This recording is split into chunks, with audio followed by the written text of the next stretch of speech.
a very important question to pose to you, not only because it'll help me out with you guys engaging with the video, but to genuinely make a point towards what the video is about. Which, by the way, if you like the video, please leave a like, and if you would like, please also subscribe. Bear with me here. I'd like you guys to tell me who your favorite Animal Crossing villager is. None of the special villagers, none of the human villagers, I mean specifically the actual animals. Hypothetically, if you could pay a market price for this character to live in your town, how much would you pay? Anything goes. Go ahead and pause the video while you type. I'll wait here.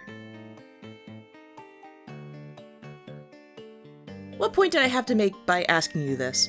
The point being that there is a price some people will pay, sometimes extravagantly, for something as small as a bundle of polygons with a script attached to it to be around them. This was absolutely the case post-2013, especially on Tumblr and some Animal Crossing related forums. I'd like to introduce you to the dreaming market that the Animal Crossing community upheld, from Animal Crossing New Leaf well into Animal Crossing New Horizons. At the risk of sounding very Pepe Sylvia about this, let me try to coherently explain to the best of my ability how this used to work. Anyone who has ever played Animal Crossing knows that Animal Crossing has this whole move in and move out mechanic that I mentioned before, and you are able to have 9 slots of villagers taken up in your town before you can't take any more in. Ideally, most people want those slots to be filled up with their favorite and most tolerable villagers, even though, depending on what personality they fall under, they all come up with the same dialogue tree attached in some way, shape, or form, so really you just like how they look. The Amiibo update kind of took that whole inevitability thing away a bit by allowing you to just kick out whomsoever you wanted in order for your desired villager to get in for the small fee of a physical $5. And luck. How it used to be before the Amiibo card update was to get your favorite villager, you had to have a slot open and either be lucky or exploit the campsite over and over until the Nintendo gods allow you even a taste of your silly little guy and the experience of pestering them enough to move them into your town.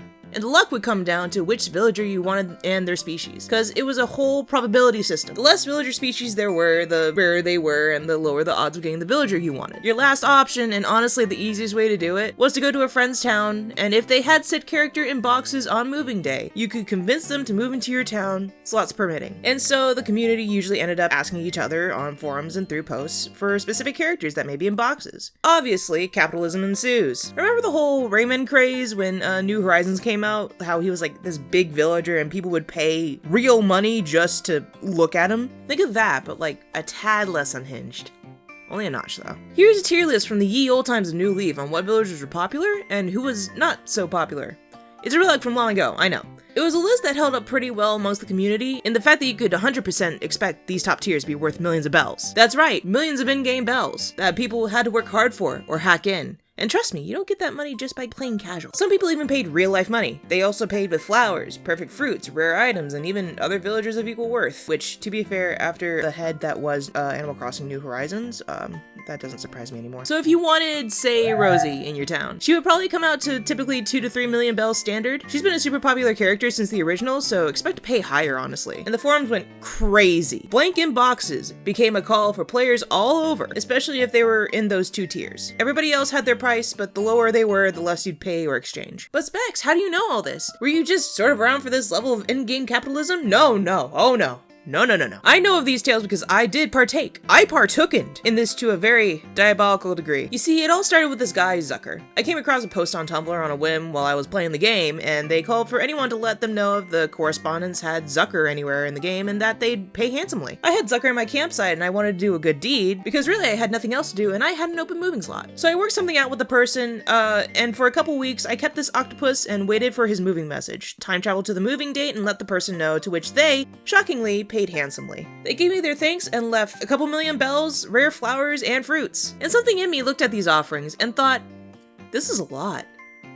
This is a lot. I had a 3DS power saves I had bought for when I was doing some project for Pokemon around the same time, which I'll cover in another video, and saw that it could save state my town so it stays unmoving in that moment of time, and I could save it as many times as I wanted, so I backed up my old town and started anew. This is where I realized what power I could have. I didn't want real life money or anything, I just wanted to help out people for a small fee. I was already getting money from the Pokemon thing anyway. At least that was my rationalization. And so I set up some prep work. I told my friends the idea that I had and asked if they would be willing to hold my items briefly from time to time, so that they didn't get lost when I returned to the original save. When you start a new town, you get 5 different villagers you can see the moment you get off the train. They are all peppy, normal, jock, or lazy types, so the possibility of getting most of the first 2 tiers is within reach. I restarted till I got someone of worth and stuck with it. Remember that this is before the Amiibo card update, so I couldn't just push someone in after this. I very quickly grinded and time traveled and got to the point of getting a campsite. This took like 2 or 3 days. After this was the real time waster. Once a week or so, you would get someone in your campsite. I talked about the exploit before, but to go into more detail, if you caught your campsite with a tent, have a villager in it, and don't want that specific villager, you could reset the game as many times as you'd like and time travel hours into the morning so you don't lose that day. I got a good handful of these guys through the campsite, and that took an ungodly amount of time. I used to shiny hunt for Pokemon for funsies, and still didn't take as much time to catch those than it did to start the game, run up to the campsite, and prepare for disappointment. But finally, after a few weeks of this shit, I was ready. I saved every state in which these villagers were ready to leave and were in boxes, which in of itself was an ungodly amount of time. Put out a post on Tumblr for each save 1 by 1 for a week at a time. The amount of bells didn't really matter. A few million was where it usually ended up, but I accepted anything. Rare items, rare flowers, perfect fruits. Someone even put up their own rare villager, though I had to say no because then it would expose my save states. For about a month and some change, I gave dozens of the same villagers away. 1 by 1. I believe I ended up with more than 500 million bells, 200 different rare flowers, some of which I had to store away with the rare items or give to friends for their help. I had several different orchards of perfect fruits in my main town, which is also perfect now at this point. I had what I wanted, so I stopped posting. Not so long later, the Amiibo update came out anyway, which uprooted the entire system so long as you had an NFC reader or a new 3DS and some cards. It instantly became easier to get your dreamies, and honestly, good for them. So what's the main takeaway from this? What have we learned from this escapade just turned adult Specs had like almost 10 years ago? I don't know, I just like exploiting Animal Crossing.